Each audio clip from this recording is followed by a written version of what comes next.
بسم اللہ الرحمن الرحیم۔ آج ہم ایمان مفصل پڑھیں گے۔ سٹارٹ کرتے ہیں۔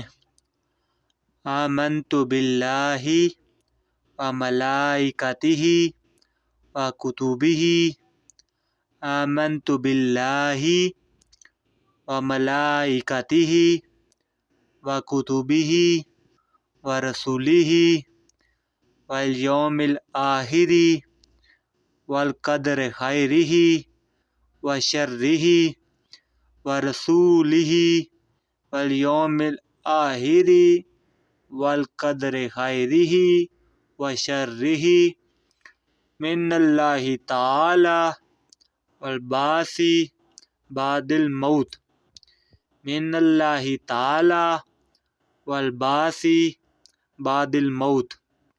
ترجمہ: میں ایمان لایا اللہ پر اور اس کے فرشتوں پر اور اس کی کتابوں پر اور اس کے رسولوں پر اور قیامت کے دن پر، اس پر کہ اچھی اور بری تقدیر کا خالق اللہ ہے، اور موت کے بعد اٹھائے جانے پر۔